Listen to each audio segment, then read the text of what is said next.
This video is for business leaders and entrepreneurs who want more leads and higher conversions from their business development efforts. Watch to the end of this video for bonus material on connecting better with anyone, anywhere using the friendship formula, and a recommended video about reframing your relationship development to turn existing clients and prospects, hopefully, into brand evangelists. This is Crush It Club 221, Business Development Lead Generation Strategies. In yesterday's video, Crush It Club 220, the know, like, and trust factor, prove it or lose it in marketing, I talked about putting the relationship and delivering value way ahead of closing the deal. Today is about the specifics on how you can do that in a way that's meaningful to each individual prospect, current or former client. I'm re-listening to Mo Bunnell's book, The Snowball System, for the third or fourth time overall, and the second time this week. As I listened, I drew a connection between it and yesterday's video, which inspired this video. As a side note, repetition alone, that is re-listening to a book, reviewing any material, whether you're a student or not, or rereading something, the repetition alone is all but useless, as Henry Roediger, Mark McDaniel, and Peter Brown explain in their book, Make It Stick, The Science of Successful Learning.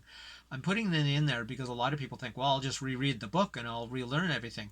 You barely retain any more than you did the first time. If you read the same book 5 times, you'll retain almost exactly the same amount as if you read it only once. So it's an inefficient way to actually deepen your knowledge. So what I'm doing is I'm listening with a purpose, a specific goal, and an associated activity, which all add to the depth of the processing, learning, and retention. I have a specific thing. I'm listening to it because I want to bookmark certain things and actually start applying this system. I've went over it many times. Now I want to start applying it because it is very brilliant and very comprehensive. So most of us are doing lead generation completely wrong, even if we know better. But then what happens, because I fall into that category, I know better, but I haven't been doing it. But what happens is people, they know better, but then they fail to act on that knowledge that they've gained. So if you put relationship building and following up at the top of your lead generation and business development efforts, it's likely you will get more results with less time and effort. So this is, instead of saying I need to meet a whole bunch of new people constantly, and once I'm done that I can follow up, I'm suggesting you reverse that list and say I need to follow up with those people I've already had some connection with before I go and spend my time meeting new people, before I spend time networking for the purpose of business leads and business development. So put it this way, how many people in your network have you actually had a real conversation with after meeting them? So an introduction doesn't count. An actual conversation of any depth or any meaning, you actually got to know something about that. Of those you have had that conversation with, how many of them have you followed up within the last month, quarter, or a year? So let me ask, who do you think is more likely to convert? Someone you already know, may have worked with, and may have a relationship with some trust developed, or some random person you've just met who knows exactly nothing about you? Now, of those you already know, which do you think is more likely to do business with you? Those who you tried to close the first time you met them, or those who you've given relevant personalized value to at least monthly for the last 6 to 18 months? Now, it could be 3 months, but the idea is over an extended period of time. It's not the whole picture. Read Mo's book to get the rest, and I highly recommend this book also. But even if you only took that one step, instead of attending networking events or mass spamming your entire network with irrelevant or impersonal value that to at least most of your network, I'm willing to bet you'd actually save more time while increasing the business you bring in. Understand this is not faster.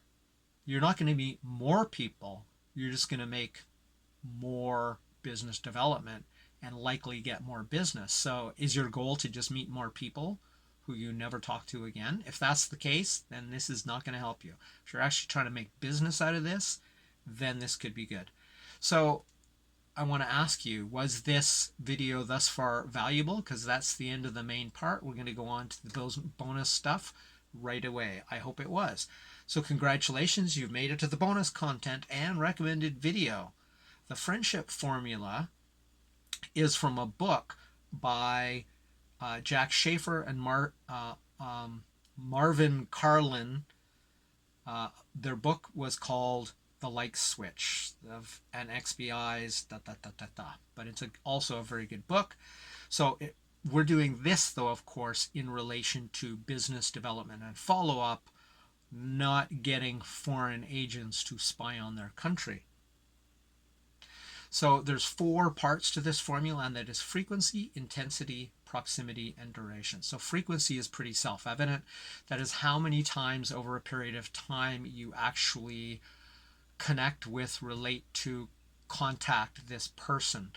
So unless there's a good reason, because these are people in your network, this is not people in your mailing list. These are people you know personally, at least to some level. You've met them face-to-face or digitally face-to-face. MoBundle recommends once a month as sort of being the sweet spot, given these are people are already in your network, you're already connected with. You may need to experiment with that depending on your industry, depending on the specific details of your relationship with that person. And the idea is, of course, to increase this frequency over time as you become more relevant to one another. The next one is intensity. Now think of this as psychological intensity, because if you're doing this digitally rather than in person, intensity is like, let's go get drunk together, is a whole lot more intense ask or intense relationship, even though it may be casual, than saying, hey, let's go get coffee sometime. So the intensity is related to the ask, the effort, or the psychological intensity of the interaction between the two of you. Obviously, a 1-hour conversation online or in person is, especially if it's in person, is far more of an intense ask or a more intense part of a relationship of this formula than, hey, send me a quick email. Emails are extremely low intensity. And that's probably where you're going to want to start with these monthly connections. The next one is proximity. Now, proximity usually is about physical space when you're meeting people face to face, but I'm going to focus on the digital version of this. Proximity in this case is going to be also sort of about the intensity, but more how personal or relevant the information you send them is, because this isn't just about sending them things that are specifically relevant to their business. If they love fly fishing and you know that, or you share that interest, that is sort of more proximal. It's more personal. So in this case, let's think in the digital realm of proximity being more proximal to being the equivalent to closer friends, which is where you want this to head anyway. But you're not going to make a really say anything really personal about their family until you get to know them a lot better.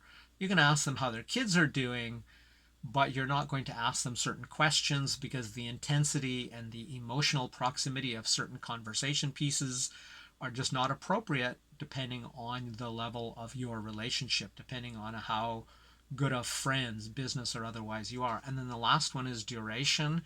This again relates in a sense to the proximity or the intensity, and this is just how long you spend with them. And especially if you're making an ask, that's going to take them time. All of these we would prefer to go up over time, but we want to hit a sweet spot where we're using very little of their time. So you're sending something relevant, maybe you ping them next week because you thought they would really like it, but it's literally, hey, so what did you think of that video about that fly fishing technique? That's it. Done. So duration is again relevant to the closeness of the relationship.